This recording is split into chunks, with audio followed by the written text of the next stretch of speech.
Welcome back to Story Corner. The last time we were with Pippi, she had just moved into Villa Villacula with her monkey, Mr. Nelson, and her horse, and she had met some new friends, Tommy and Annika. We're going to read Chapter 2 today and see what adventures they get into. Chapter 2 is called Pippi is a Thing Finder and Gets into a Fight. Annika woke up early the next morning. She jumped out of bed and ran over to Tommy. "Wake up, Tommy," she cried, pulling him by the arm. "Wake up and let's go see that funny girl with the big shoes." Tommy was wide awake in an instant. "I knew, even while I was sleeping, that something exciting was going to happen today, but I didn't remember what it was," he said as he yanked off his pajama jacket. Off they went to the bathroom, washed themselves, and brushed their teeth much faster than usual, had their clothes on in a twinkling, and a whole hour before their mother expected them to come sliding down the banister, they landed at the breakfast table. Down they sat and announced that they wanted their hot chocolate right at that very moment. "What's going to happen today that you're in such a hurry?" asked their mother. "We're going to see the new girl next door," said Tommy. "We may stay all day," said Annika. That morning, Pippi was busy making her own breakfast, a special kind of Swedish cookie. She had made an enormous amount of dough and rolled it out on the kitchen floor. "Because," said Pippi to her little monkey, "what earthly use is a baking board when one plans to make at least 500 cookies? And there she lay on the floor, cutting out cookie hearts for her dear life. "Stop climbing around in the dough, Mr. Nelson," she said crossly as the doorbell rang. Pippi ran and opened the door. She was white as a miller from top to toe, and when she shook hands heartily with Tommy and Annika, a whole cloud of flour blew over them. "So nice you called," she said, and shook her apron so there came another cloud of flour. Tommy and Annika got so much in their throats that they could not help but cough. "What are you doing?" asked Tommy. "Well, if I say that I'm sweeping the chimney, you won't believe me. So you're so clever," said Pippi. "Fact is, I'm baking, but I'll soon be done.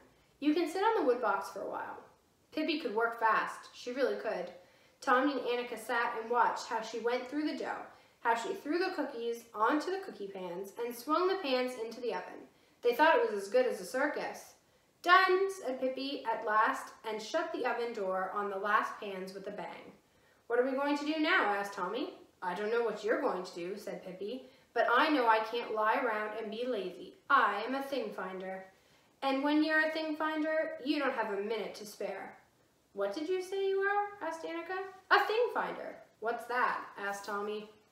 "Somebody who hunts for things, naturally. What else could it be?" said Pippi as she swept all the flour left on the floor into a little pile. "The whole world is full of things, and somebody has to look for them. And that's just what a thing finder does," she finished. "What kind of things?" asked Annika. "Oh, all kinds," said Pippi. "Lumps of gold, ostrich feathers, dead rats, candy, little tiny screws, things like that." Tommy and Annika thought it sounded as if it would be fun and wanted very much to be thing finders too, although Tommy did say he hoped he found a lump of gold and not a tiny little screw. "We shall see what we shall see," said Pippi. "One always finds something, but we got to hurry up and get going so that other thing finders don't pick up all the lumps of gold around here before we get to them." All three thing finders now set out. They decided that it would be best to begin hunting around the house in the neighborhood, because Pippi said that although it could be perfectly well happen that one might find a little screw deep in the woods, still the very best things were usually found where people were living. "Though for that matter," she said, "I've seen it the other way too. I remember once when I was hunting for things in the jungle, right in the heart of the forest where no human being had ever been before. What do you suppose I find? Why, a very fine wooden leg. I gave it away later to a one-legged old man, and he said that a wooden leg like that wasn't to be had for love or money." Tommy and Annika looked at Pippi to see just how a thing finder acted. Pippi ran from one side of the road to the other, shaded her eyes with her hands, and hunted and hunted. Sometimes she crawled around on her hands and knees, stuck her hands in between the picket fence, and then said in a disappointing tone, "Oh dear, I was sure I saw a lump of gold." "May we really take everything we find?" asked Annika. "Yes, everything that's lying on the ground," said Pippi. They came just then to an old man lying asleep on the lawn outside his cottage. "There," said Pippi, "that man is lying on the ground, and we have found him. We'll take him." Tommy and Annika were utterly horrified. "No, no, Pippi, we can't take an old gentleman. We couldn't possibly, said Tommy. Anyways, whatever would we do with him? What would we do with him? Oh, there are plenty of things we could do with him. We could keep him in a little rabbit hutch instead of a rabbit and feed him dandelions. But if you don't want to, I don't care. Though it does bother me to think that some other thing finder may come along and grab him. They went on, and suddenly Pippi gave a terrific yell. Well, I never saw the like, she cried, as she picked up a large rusty old tin can from the grass. What a find, what a find! Cans, that's something you can never have too many of. Tommy looked at the can doubtfully. What can you use that for? Oh, you can use it for all sorts of things, said Pippi. One way is to put cookies in it. Then it becomes a delightful jar with cookies. Another way is to not put cookies in it. Then it becomes a jar without cookies. That certainly isn't quite so delightful, but that's still good too. She examined the can, which was indeed rusty and had a hole in the bottom. It looks almost as if this were a jar without cookies, she said thoughtfully, but you can't put it over your head and pretend that it's midnight. And that is just what she did. With the can on her head, she wandered around the block like a little metal tower and never stopped until she stumbled over a low wire fence and fell flat on her stomach. There was a big crash when the tin hit the ground. Now see that, said Pippi, and took off the can. If I hadn't had this thing on me, I'd have fallen flat on my face and hurt myself terribly.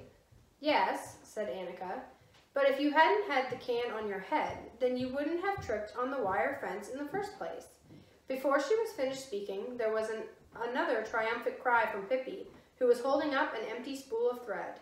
This seems to be my lucky day, she said. Such a sweet, sweet little spool to blow soap bubbles with or to hang around my neck for a necklace. I'll go home and make one this very minute. However, just at that moment, the gate of one of the other cottages nearby opened and a boy came rushing out.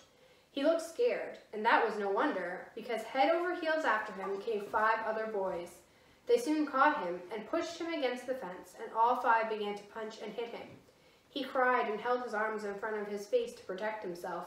Give it to him, cried the oldest and strongest of the boys, so that he'll never dare to show himself on this street again. Oh, said Annika, it's Willie they're hurting. How can they be so mean? It's that awful Bennett. He's always in a fight, said Tommy, and 5 against 1? What cowards. Pippi went up to the boys and tapped Bennett on the back with her finger. Hello there, she said. What's the idea? Are you trying to make hash out of little Willie with all 5 of you jumping on him at once? Bennett turned around and saw a little girl he had never seen before, a wild-looking little stranger who dared to touch him. For a while, he stood and gasped at her in astonishment. Then a broad grin spread over his face. Boys, he said, boys, let Willie alone and take a look at this girl. What a babe! He slapped his knees and laughed, and in an instant they had all flocked around Pippi, all except Willie, who wiped away his tears and walked cautiously over to stand beside Tommy. Have you ever seen hair like hers, red as fire? And such shoes, Bennett continued. Can I borrow one? I'd like to go rowing, and I haven't any boats. He took hold of one of Pippi's braids and dropped it instantly and cried, Ouch, I burned myself. Then all 5 boys joined in, hands around Pippi, jumping up and down, screaming, Redhead, Redhead. Pippi stood in the middle of the ring and smiled in the friendliest way. Bennett had hoped she would get mad and begin to cry. At least she ought to have looked scared. When nothing happened, he gave her a push. I don't think you have a very nice way with people, said Pippi, and she lifted him into her strong arms high in the air, and carried him to a birch tree and hung him over one branch. Then she took the next boy and hung him over another branch. The next one she set on a gate post outside a cottage, and the next she threw right over a fence so that he landed in a flower bed. The last one of the fighters she put in a tiny toy cart that stood by the road. Then Pippi, Tommy, Annika, and Willie stood and looked at the boys for a while. The boys were absolutely speechless with fright, and Pippi said, You are cowards. 5 of you attacking one boy. That's cowardly. Then you begin to push a helpless little girl around. Oh, how mean. Come now, we'll all go home, she said to Tommy and Annika and to Willie. If they try and hurt you again, you come and tell me. And to Bennett, who sat up in the tree and didn't dare to stir, she said, Is there anything else you'd have to say about my hair or shoes? If so, you better say it now before I go home. but Bennett had nothing more to say about Pippi's shoes or her hair either. So Pippi took her can in one hand and her spool in the other and went away, followed by Tommy and Annika. When they were back home in Pippi's garden, Pippi said, "Dear me, how awful. Here, I have found 2 beautiful things, and you didn't get anything. You must hunt a little more. Tommy, why don't you look in that old hollow tree? Old trees are usually about the best places for all thing finders." Tommy said that he didn't believe he and Annika would ever find anything, but to please Pippi, he put his hand slowly down into the hollow tree trunk. "Goodness," he cried, utterly amazed, and pulled out his hand. In his hand, he held a little notebook with a leather cover.